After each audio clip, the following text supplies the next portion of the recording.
The statements we're about to show you are from the Holy Qur'an, and is said to be the official, unchanged, pure word of God, revealed over 1400 years ago.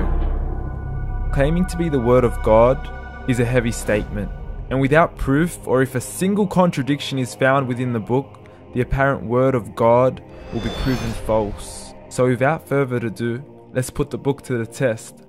In the 23rd chapter, titled The Believers, from the 12th to the 14th verses, God is said to give a detailed description of how the human being is formed. It begins by saying, "We then placed him as a sperm drop in a place of settlement, firmly fixed.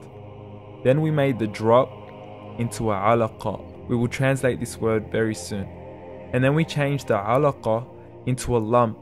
Then we made out of that lump into bones. And then we clothed the bones with flesh. Then we caused him to grow and come into being and attain the definitive human form." In the 21st century, we can now safely say that this verse is clearly describing the process of human development in correct chronological order. However, what we should be paying attention to in particular is the second stage, referring to the development of the embryo. The specific word used to describe the embryo in this verse is the word alaqa. The word alaqa, when translated into English, can mean three separate things. Firstly, a blood clot, or to be suspended, that is to be hanging or clinging to something, or thirdly and finally, a leech. Now, all three definitions don't come anywhere near what we perceive to be the human embryo. So, why are these words used, and what significance do they share with the human embryo? Can the embryo be described as a blood clot? Well, what do you think? In the 3rd week of embryonic development, a tubular heart joins with the blood vessels to form a primordial cardiovascular system, and by the end of the 3rd week, the blood is circulating and the heart begins to beat on day 21. The first thing that comes to mind in regards to being suspended or hanging is the umbilical cord. But we can't use that example because we are simply referring to step 2, before the baby has even formed. But we now know today that the umbilical cord is formed from the connecting stalk. And the connecting stalk is formed as soon as the embryo is formed. The embryo's connecting stalk has even been described by John Allen and Beverly Kramer as an object to suspend the developing embryo in the extra embryonic column.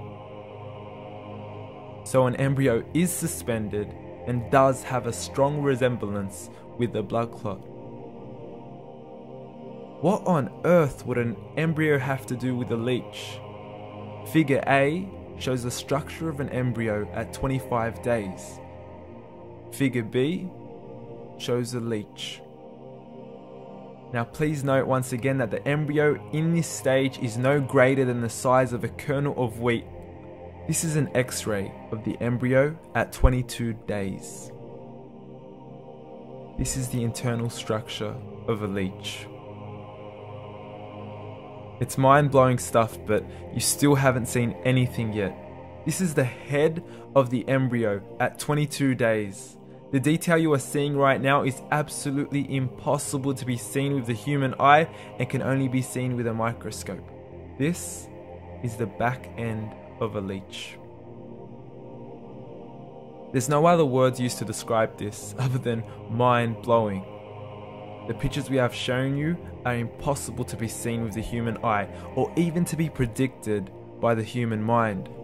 Once again, the verses we have shown you were revealed over 1400 years ago to a man who couldn't read nor write. Are these the words of God? Descriptions of the human embryo in the Qur'an cannot be based on scientific knowledge in the 7th century. The only reasonable conclusion is that these descriptions were revealed to Muhammad from God, from God, from God, from God, from God.